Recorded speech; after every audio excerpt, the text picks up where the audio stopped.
Hello, it's Tanya coming to you from the future, and I am just coming to let you know that this video may have some abrupt stops and starts because of technical difficulties. I needed to separate it into two different videos where I had planned for it to be just one. My very slow country internet could not handle uploading it, so it crashed. So after this one, hopefully another smaller episode just about what's going on in the Berry Fun Yarns die pots will be posting shortly, so you can enjoy that in a smaller video. Okay, that's all I had to tell you. Back to your regularly scheduled program. Hello everyone, welcome to Berry Fun Adventures episode 34. And if you are new to the channel, my name is Tanya and I am living in southeast Minnesota with my family where we run a fruit farm called Firefly Berries that specializes in strawberries and Concord grapes, and where I dye my naturally dyed yarn line, Berry Fun Yarns. So thanks so much for coming to check out the channel, and if you are a returning viewer, thank you so much for coming back. It has been about 2 weeks since I have come to you last to share what I have been working on, and in those 2 weeks I have had the opportunity to leave my cold little tundra home and head even a little bit farther south down to Iowa, where it was just as cold, for a knitting weekend.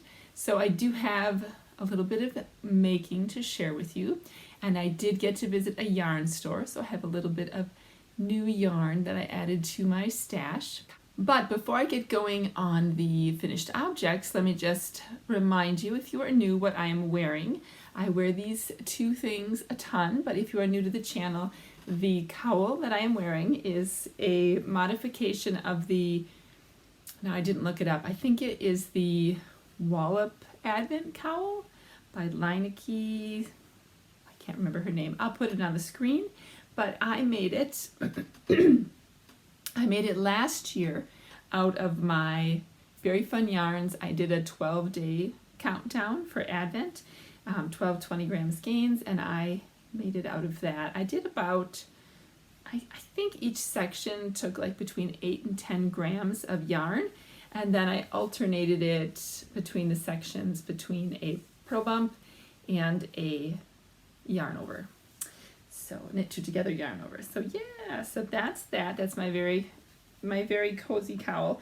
And the sweater is the Malin sweater by Isabel Kramer. And this is a very old sweater. In fact, I was feeling kind of sad this week because look, we've got issues. My elbows have already been, that other side is much worse than this side, but my elbows have already been patched once, but this sweater, I think, is about 6 or maybe even 7 years old. I think I made it in 2016, but I love it so much. The fit is great. It's like a cozy sweatshirt sort of thing. You can see I've had to re-knit the cuffs, you know, and what you don't see is that I already re-knit it once with like my extra gray, but then I ran out of extra gray. So I had to pick a different color, which is where I got the brown from. So I made the cuffs and the patches brown, and I do still have some of this brown left, so I kind of think I'm gonna make a little bit bigger patch and put it on here on both sides, just because I just think it's already there. I could try to do like duplicate stitch or something before it completely makes a hole, but I'm thinking just for continuity's sake. But I just haven't been in the mood, as is the case, to do mending. If I'm going to make something, I want to knit it, not mend it. So anyway, that's what I'm wearing today. Here's all crazy. But I do have a couple of finished objects to share. Not a ton, but I have two. I was able to go the last weekend of January, like I said, on a knitting getaway with some of my local friends here, and it was super fun. But after that, well, shortly before that even, I was having issues with tendonitis in my elbow, and I had to take a break for a couple days, and then I went away, and then I knit quite a bit. But when I went to the chiropractor the next time, which was probably like almost a week after I had gone to my knitting retreat, she was like, your elbow has some pretty serious tendonitis in it, and you probably should take a break from knitting. So I haven't been doing very much. In fact, I have become kind of multi-craftual. I like to do a lot of crafts, as I know a lot of creative people do. I started out scrapbooking, I crochet, I knit. I like to do cross stitch sometimes. My youngest son started diamond painting in the Christmas time, so I kind of got into that. So what I've been doing is I've been trying to kind of alternate when I work on different things. So it's just better for my hand and my wrist and my elbow, just to kind of, it's important. We got to take care of our bodies, otherwise we won't be able to knit, and that would be a travesty. But I did finish this when I was on my weekend getaway, and this is well, if you look at it, it looks like a tank top, right? It's supposed to be the secret crop top by Jessie Made Designs, and unless I have become a giraffe, this is obviously not a crop top. I decided to make it into a full tank top, and I did take a picture of it on my mannequin, Betty Lou, who will model for you. But what I decided to do, the pattern itself, so this is the front, the pattern itself in the back has you way down here almost, where the armhole split is. She doesn't have you continue up. Instead, you make just these, what do you call them, straps that would crisscross as an X in the back, and the bottom would be much lower, like it would go all the way down to your armpit holes basically. But I really wanted it to come up a little higher. So what I did, my modification was that I knit across the back, and then I left those stitches on a holder while I did the front, and I followed the directions exactly like the pattern said for the front. And then I might have knit the ribbing a tad bit longer on the top, I can't remember, but I did them pretty much to pattern. And then I kind of was able to see how high that went up, and I tried it on, and then decided that basically I was just going to do the same thing for the front, but for the back, and I would just stop a little bit sooner so the back would be a tad bit lower. And I really like how it turned out. I just think it's more functional for me. And I did wear this a couple days already, and it fits nice, and it is warm. Even though this is made out of 100% organic cotton, it is I wrote it down, I can never say it, Uru yarn, which is something that I got in a Knit Crate subscription many years ago, and it's DK weight. I knit this, unlike the pattern said, I knit it all on a size 2 circular needle, which is 2.75 millimeters. But I liked the gauge, and I was getting really close to this recommended gauge, so I just went with it. So yeah, that is my one finished object, and I am enjoying that a lot. I do foresee myself making more of these. I think I would like to make some in wool. And this project, the only bummer is that this project did take me a very long time, because it is a lot of ribbing and not very exciting.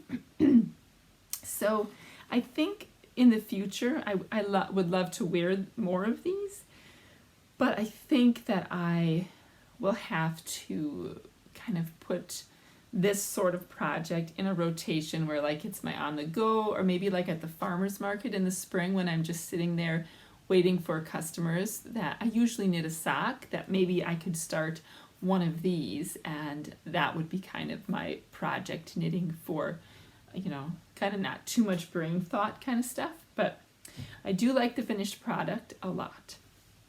And the other finished object I do not have with me, because you may guess this if you've been watching this channel for a while. I have knit another pair of cloud slippers by Adrienne Sullivan. Now, if you've been around, you are not surprised by this. This, I believe, is my 11th pair or my 12th pair. I cannot remember, but I love the pattern. I do have one on my foot, which probably looks kind of fuzzy and disheveled because it was on my foot, but it's a very simple slipper pattern made with a bulky yarn, I think on a size US 11, which is an 8mm needle. I used the pair that I did complete just recently was for my second youngest child. He is 15 and he unfortunately ripped a hole in his at the top of our stairs. We need to get our wood on our stairs and our carpet thing fixed, and there is a nail that occasionally sticks out, and he caught his slipper on it and it ripped, and bless his heart, he tried to like tie it and knot it up. I was like, that slipper is gone, there's no way I can fix it because there were so many tears. But he kind of tried to fix it until I had the time and the energy to make him a new pair. But I did. And the second pair that I made him, I did hold a strand of Very Fun Yarns Very Tough Sock in fingering weight, double with the Lion Brand Ease, just to give it a little more strength and durability in hopes that it will last a bit longer. If you have watched my previous episodes, you know that I talk about how the Lion Brand Woolies is not spun very tightly or twisted very tightly, and so plied, that's the word I'm looking for. I am not a spinner, in case you haven't realized, but the ply is very loose, and so it wears kind of quickly. So in the future I will not be using that, but I'm still using up some stash I have in the house. So that is it for finished objects, just those two that I have this week. But I do have a different section for y'all this week, and I'm calling it In the Frog Pond. And if you are a knitter that has been around a while, you know what I'm probably alluding to, and that is that I have ripped out 2 projects this week. So the first one that I ripped out was the Melmerby cowl, which was a linen stitch sort of cowl pattern by Maxim Sear. It's a beautiful pattern, and I liked it a lot. The finished product, actually, I liked it. I was making it for my husband out of beautiful Yak Silk DK, Very Fun Yarns, Silk Merino Yak blend in 3 different colors. But I took it along with on the weekend when I went away, and I thought, okay, well, I'm going to spend so much time. I have time this weekend. I'm going to spend so much time working on this project so that I can make progress or maybe even finish it. And I just didn't want to pick it up. And the final day, I did finally pick it up, and I was not really enjoying it. And I noticed that there was the line where you switch. So each row you use 2 colors per row. It's a paid for pattern, so I don't want to give too much detail. But you use 2 colors per row. And then at the end of each row, you drop one, you pick up another, and you kind of rotate through your colors. And there was a weird line that was happening where I was like my beginning of round, and I had tried all different sorts of techniques to try to get it to work better.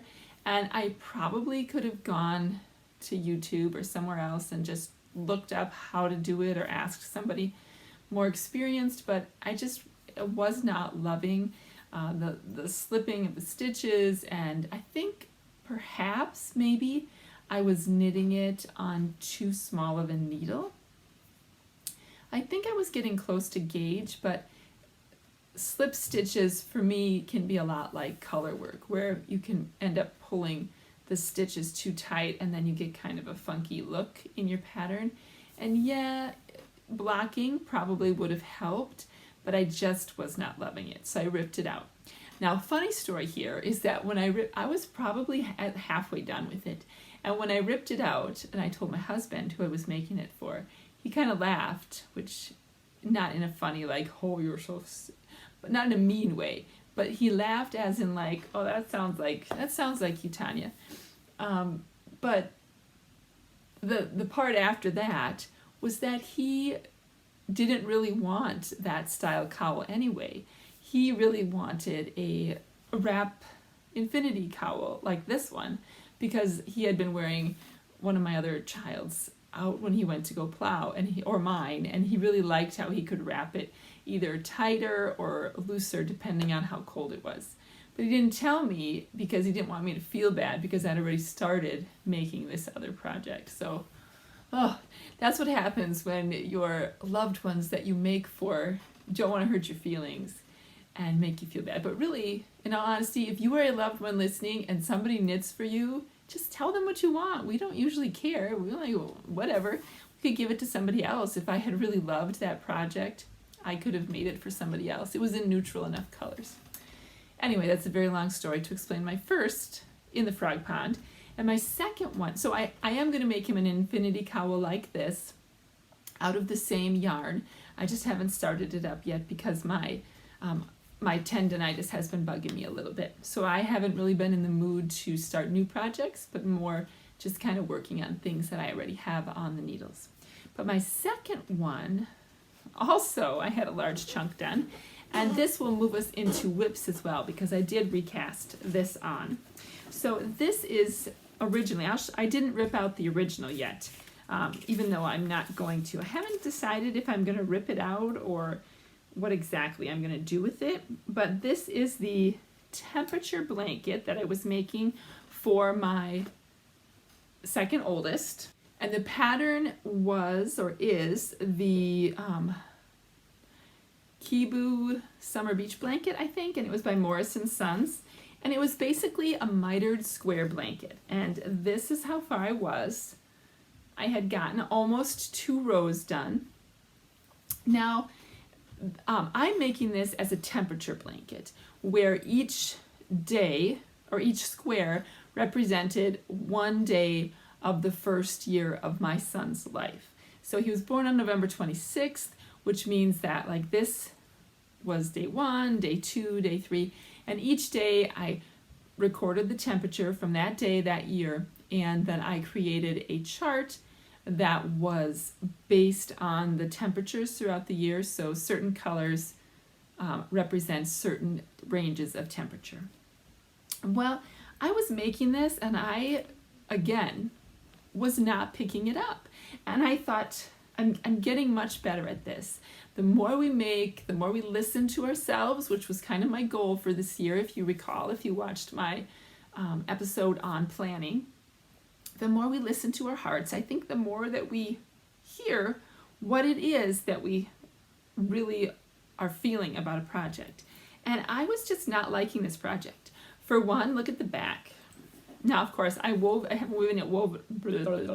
had not woven in all the ends. I had done the first row, but for one, it takes a long time to weave in the ends because you generally have to weave in the ends for every square. If you have 2 of the same color next to each other, you don't have to. You can keep going. But I did not like the finish on the back. It just looked kind of ratty to me, how you pick up the stitches. So that was bothering me. Also, I started making it at a really tight gauge. This is a worsted weight yarn, and I am knitting it, or was knitting it, on a 2.5 US needle, which I don't even know what that is in millimeters. 3 millimeters, 3¼ millimeters. It's not very big. The recommendation, I think, is more to be like a size 6. And so it was taking me a lot longer because, I don't know, it was tighter and I wasn't enjoying it so much. Now, in retrospect, I should have realized that I wasn't going to love this mitered square project because I started one of those cozy memory blankets.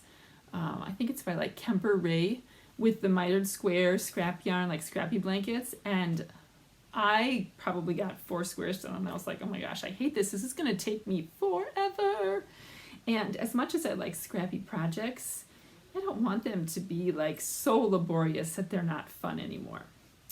So I'm not sure what I'm going to do with this yet. I am 1 square away of making it like a long rectangle, but it's sort of like I don't know what I'd do with it. So I haven't decided if I'm going to make it into something for like my cats or something like that. So it's oops, sorry, I just threw that on the table and then it made the camera bounce. So I'm going to do something, but I don't know what. In the meantime, I found a blanket that I love so much better. Again, I told my son this, that I was ripping it out before I started this. Well, actually, no, I did start the blanket. And I said I wanted to ask him if that was okay, that I had changed. And he was like, Mom, I think it's funny that you ripped out the blanket after doing that much work on it. but I don't really care. I just want a warm, cozy blanket. So that was good. But this is what I have now, look. This is the Chevron baby blanket, and it is a free pattern by Espace Tricot. Now, of course, my son is not a baby, and I wanted, it's all kind of squished up. The longest needle I had was 40 inches, so you can see it's all kind of squished up on there. But I wanted to make it more of the width of a twin size bed. So what I did is I took the pattern and I figured out how many stitches the chevron repeat was, and then I added more repeats to make it longer. So I think the pattern is 4 chevron repeats, and I think I have 6 in here now, so that it should be a little bit bigger and be closer to my twin size bed that I'm going for. And I am making this, get this, on a size 6 US needle, which is a 4mm needle. So I have gone up 4 needle sizes. So how much more comfortable do you think this is to knit on my hands? A ton. Plus it goes faster. Those other little squares were taking me like 20 minutes a square, plus I had to weave in the ends. This is taking me like 10 to 15 minutes to do 1 row down and 1 row back, which is what I'm counting as a repeat. So I go all the way down and then I purl back because the back side is purl, and that I count as the 1 day. So then I check off the day. So you can see here, this little dark gray stripe is 1 day, but then like this is 2 days in a row that were of similar temperature, and this one was like 3 days. So exciting, and I love this so much better. All that to say, oh, and this is knit out of Knit Picks Superwash Wool of the Andes, and it's going to be in all sorts of blues and grays, and I don't know if I have any cream. It's mostly blues and grays because that's what he wanted. But so all this to say, these 2 in the Frog Pond projects, before I get on to my other whips, is that do not be afraid to rip out something that is not bringing you joy. Because it's not bringing you joy, why are you doing it? Now, granted, if we promised someone we were going to make them socks and you are making them socks and you hate it, maybe that's different. But maybe it's not that you're making socks. Maybe it's that you don't like the yarn or you don't like the pattern. And always remember, don't agree to do something for someone else if you know you're going to hate it. Like if you want to make a hat for somebody, but you hate making anything in black because it's boring and hard to see, then say, I'm sorry, but I can make you in any color. I can make it a variegated black, but I just can't do solid black. It's just too hard for my eyes, or whatever. You are the boss of your knitting and crocheting and making, and you get to decide what it is you want to make, even if it is a gift for someone else. So do not feel guilty. If you need a permission slip to rip out something you are hating, I am giving it to you right now. Permission to rip. Do it. It is okay. And you'll feel better when you do. So yeah, so those are my 2, it's my PSA for the day from the Frog Pond. Those are my 2 ripped out projects. So what else have I been working on? Well, I have still been in a sock mode. So I have cast on a couple pairs of socks. Let's see. So the first one, actually, I think I was working on last time. I'm pretty sure. It is in my, I couldn't think of the name of the maker last time. It is the Black Pearl Magic bag. It is beautiful. Look at the cool rainbow zipper. It was a Zombie Knit Apocalypse retreat goodie bag last year, which, by the way, if you need something to do in the end of June this coming year, I do think there are still spots available, and that retreat is here in Rochester. It's like the second to last weekend of June, Wednesday through Saturday. There's an awesome market, awesome goodie bag, awesome people, and I will be vending at the market as well. But I'll put the link below in case anybody is nearby and would like to join us. You can also just come for the vendor market if you're nearby and you don't want to stay for the whole retreat. So this is my sock I finished. I have a half-finished object, and I love these socks. This is for myself. Oop, that's really blowing out. There we go, it's a little more accurate. And this is knit out of, let me see if I can remember. The purple color, the main color, is a Julie Aslan, and I think it's Nomad. Yep, Nomad. 80% merino, 20% nylon, and it is in the Muse colorway. I did get this one in my what do you call it, knit crate box a while back. And then the pink, I don't think I have the tag for it, but I can show you. It's got one of my little yarn cozies on it. But this is Sweet Paprika Pizzicato, and I think it's called Pink Clover is the color, which I also love the yarn. And I did my own creative pattern on this. Let's see if you can see the pattern. If you look close, it is a knit 3 purl one, and then I skip 2 rows and I do purl 3 knit 1, so I do opposite, and I do that all the way down the foot. And I do have the notes for this on my project page, so if you like the look of this, it's just a really simple kind of a broken rib pattern that is really nice to knit. It kind of gives it a little interest, but it's not too complicated. And look at this yarn, this Julie Aslan yarn. I love saying that, Julie Aslan. It is, oh, let's see, it's too dark. But you can see it's kind of tonal and variegated. It's so beautiful. And I did I do my socks 64 stitches, usually if they're patterned. For myself, if they're not patterned, if they're just going to be stockinette, I do them only 60 stitches because I have a bit more narrow foot. But these are a knit 2 purl 2 ribbing for 2 inches. And then I did the leg.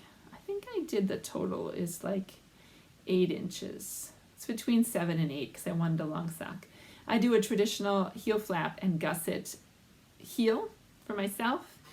And then I do my foot, and then a kind of, I guess it's a square toe. I don't know. But I don't like it to get quite so pointy at the end, so I kind of grafted a little bit earlier.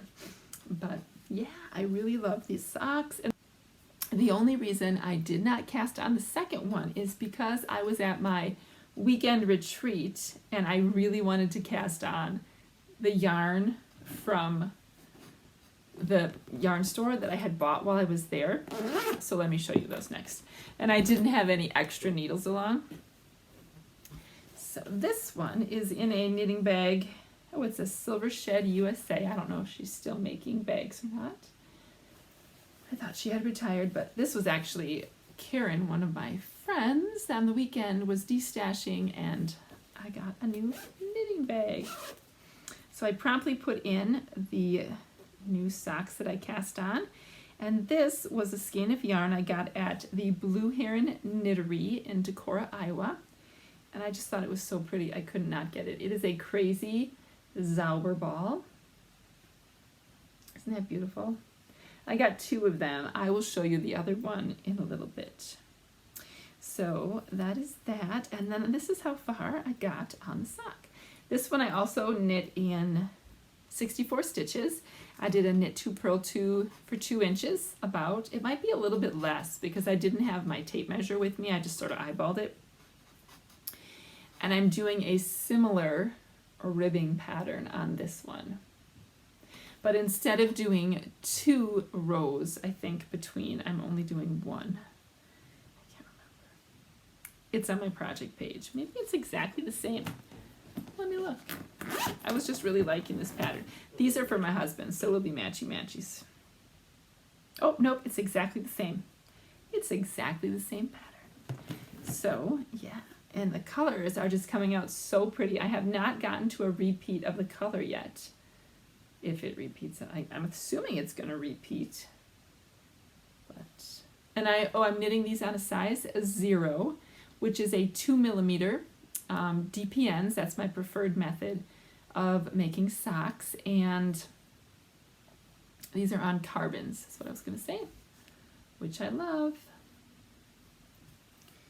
All right, so that is that one. Calling those my crazy Zauberball socks. I have two more works in progress to share with you, and they are both blankets. I am heavy on the blankets. I did tell you this was going to be the year of the blanket for me, so I really want to get some of these blankets off the needles. Oh, of course, this one I stopped mid-row because, as one does, I think I was working on this last night when I went to pick up my son from dance, and you know, when they come out, you stop. So hold on one second. Let me see if I can knit to the end of the row so I can properly show you. Okay, I have made it to the end of my row so I can properly show you where I am. This is the My Favorite Blanket knit along that Kay Jones is doing over on the Bakery Bears, where she dyes 2 skeins of yarn each month based on, not each month, yeah, I think it is each month. 2 months, I think they're doubled up, but it's about once a month. And she dyes them based on the flowers that are in season in her area. She picks a flower. Anyway, I am not following that. I'm just picking colors that I like to make into the blanket. But so we are on the second one. The bottom is the first month or the first clue, and then the second chunk is the second one. I have obviously not woven in my ends yet.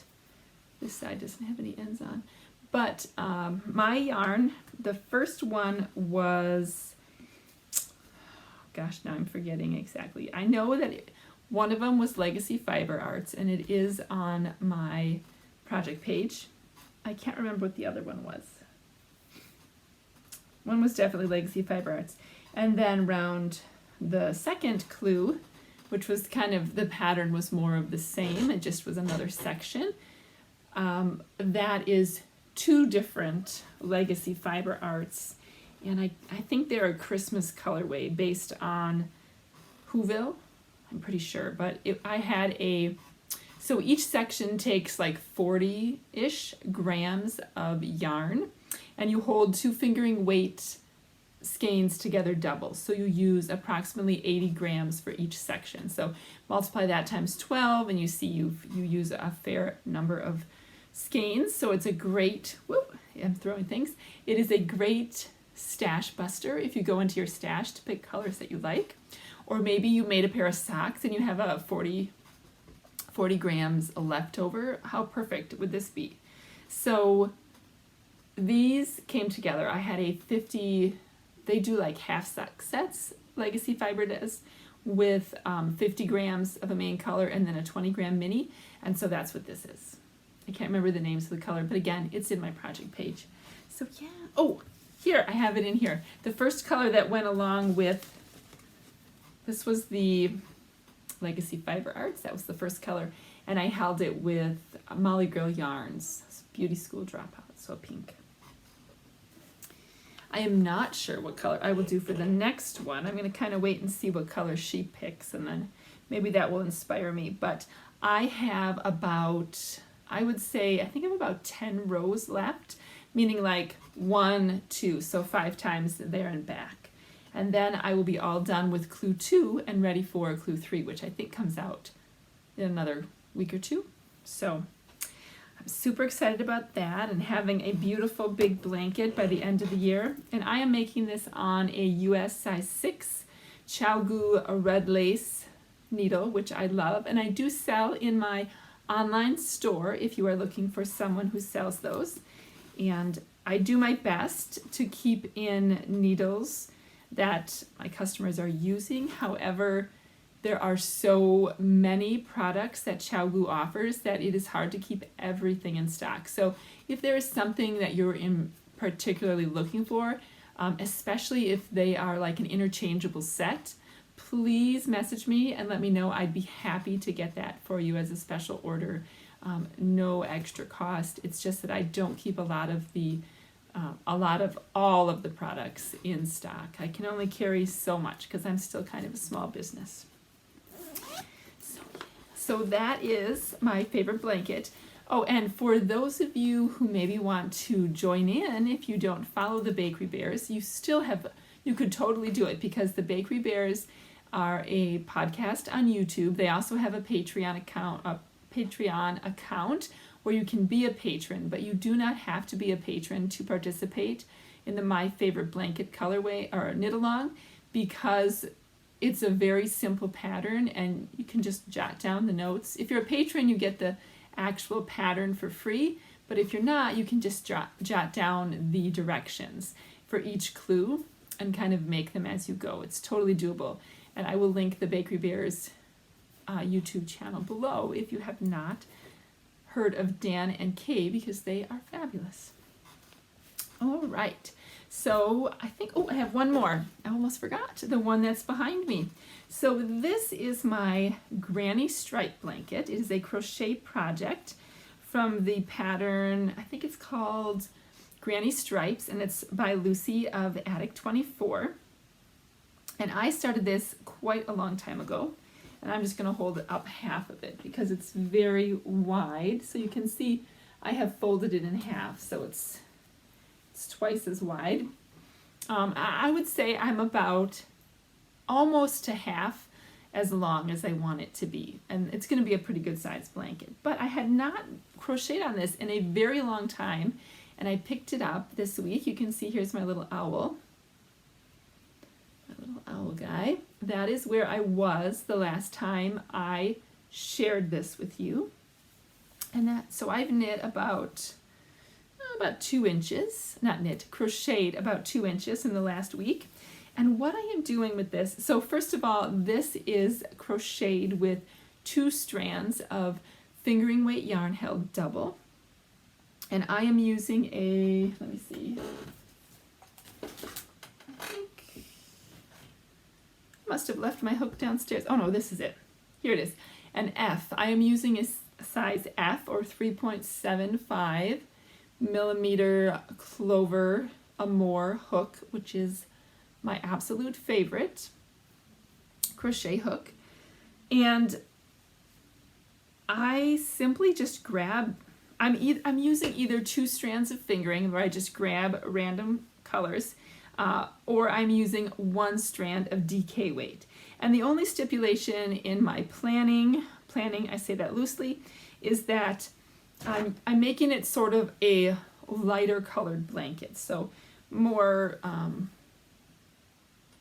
soft colors, softer tones, pastels and pinks. And this one in here, this last one of the last ones I put in, is kind of a brighter one, but I really liked it and I liked the colors in it, so I held it double with a skein that had a lot of white in it, and it kind of muted it down a little bit to kind of make it blend in with the rest of the blanket. But I love this, and so what I've done, it's sort of like 30 minutes of the 30 minutes a day mantra, but this week when I started to do the multi-craftual thing and I was trying to kind of space out, different crafts and things that I really love but that I wanted to do to kind of help my arm heal, I decided I've been wanting to do this for since the fall when I got my masterclass subscription, but I want to write more because my background is I'm an English teacher by training, and I really love writing, and so I wanted to spend more time doing that. So I thought I got this masterclass subscription and I was going to watch the classes on writing and do some exercises and blah blah blah. Well, I just never made time. It's like anything, right? It's like exercise. You have to put it in your schedule. So this week I decided that I was going to do it in the morning. I was going to get up a little bit earlier because now as my children are getting older, they get up a little later and we start our homeschooling a little bit later, which is great. But I had been just sleeping in longer. So instead I decided to start going to bed a tad bit earlier and then get up a little earlier. And so for 45 minutes in the morning, I write for 20 to 25 minutes, and then I crochet on this blanket while I watch a episode on Masterclass and I take notes. So it's been so much fun and I love it. So, and in fact, doing less knitting has made me feel more inspired to knit, which sounds a little weird, but sometimes I think it's good to step back and kind of be creative in a different way, because it helps you to, I don't know, to see your projects differently, and then you are excited about them again. So anyway, I'm just full of babble today, but all that to say, that's how I'm making progress on this. I generally get like it's very long, so I generally get only like one row across done in the 15 to 20 minute lesson, but that's okay. One row a day, pretty soon it'll be a blanket that I can use, and that will be wonderful. And also, crochet sometimes can be hard on my arms too, so just doing one 15 to 20 minutes is the perfect way to do it, because it's not too long and I don't over stress my tendons and all that jazz. So all right,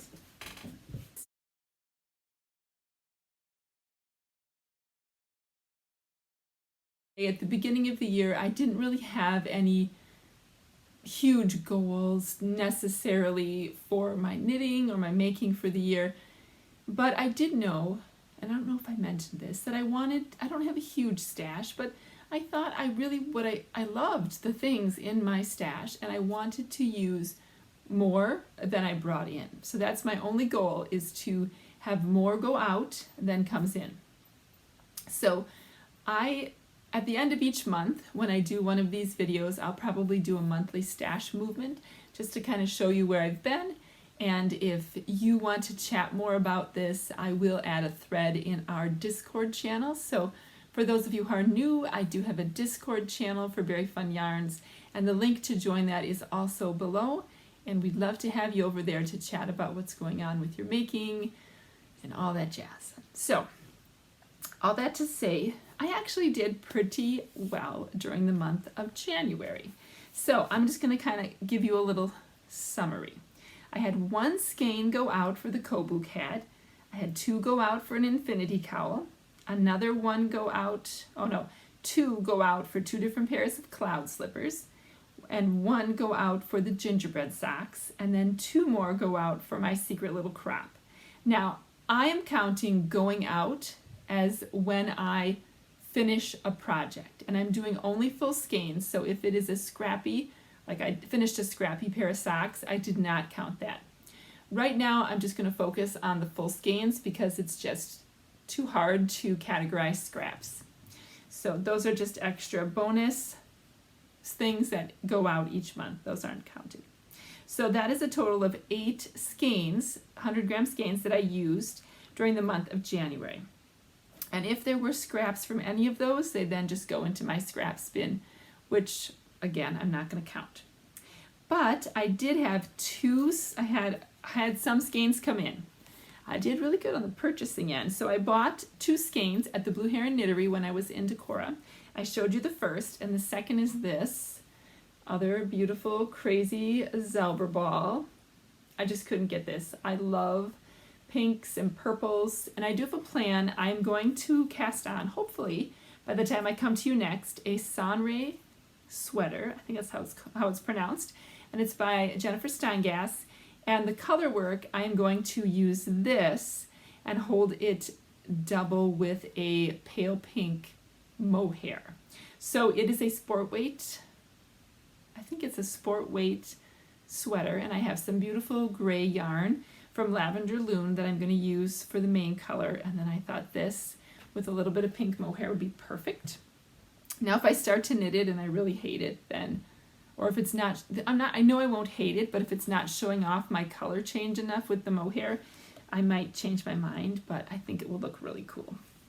So those were the only 2 skeins that I actually bought. However, when we go to these knitting retreats, sometimes people bring yarn from their stash that they want to destash, and it's so hard not to take a couple skeins home with you, and that's what happened to me. So someone, actually Karen, the person who I got she brought in a lot to destash. She was very, very good about going through her stash, and I found 4 skeins of sock yarn that spoke to me, Two of them were by Spartacus Dyes. They were Gilmore Girl colorways, which I love Gilmore Girls. This one is called Dean and Rory. And I just loved the bright colors. And this one is pink, which I love. And it is called Tell Me About It, Stud. And that super pretty pinks and oranges. I just think these are going to be beautiful socks. I'm just excited about making those. And then I got two other ones. This one is a Query Fibers, 7525, also the pinks. I think Karen wasn't feeling the pinks, but I was feeling the pinks. And then this one is a little bit darker, but also beautiful, by Savvy Skeins. Sensible Sock, 80/20. It's called Fiery Throated Hummingbird. Isn't that beautiful? So pretty. And it's a nice squishy base. I know that one of my family members are going to love that on their feet. And then this, my friend Caitlin was actually spinning yarn while we were there on her e-spinner. And she had some, now again, I'm not a spinner, so I don't know all the exact terms. Maybe if she's watching, she can correct me. But she had some, I don't even know what they're called, the thing that holds the yarn. And she had a bunch of like leftover, they look to me like when you have thread and you buy a, why can't I think of the word? I'm losing it. Anyway, bobbin, that's what it's called, a bobbin. She had a bunch of bobbins that had like scraps on basically, and she just wanted to ply them together so that she could have the bobbins back. So she passed it around and everybody got to pick out a couple colors, and then she spun them together for us, and then we got to take them home. And this is the one that I got. Isn't that beautiful? And I think she said it was like a lace to light fingering weight. And it was about 184 yards. So I'm not sure what I'm going to do with it yet. I think I'm going to pair it with something else and maybe make a hat or something like that. But it's really soft and pretty, and I don't think one other time. There's only one other time that I've ever worked with hand spun yarn. So it is a beautiful gift. So if I count the 4 skeins from the destashed table, 2 from the Blue Heron, and then the smaller half skein from Caitlin, I took in 6.5 skeins, which means that I put out of my stash 1.5 skeins more than I took in. So I'm going to call that a success for January. And like I said, I do have plans for a lot of these. And that's another thing I'm really going to try to do this year, is that if I do get something new in, instead of like putting it away in my stash, I'm going to try to cast some of that on right away, which is why I cast on that pair of socks with the Crazy Zalber ball for my husband, because you're so excited about it, and that's the fun of buying it. Why not cast it on right away?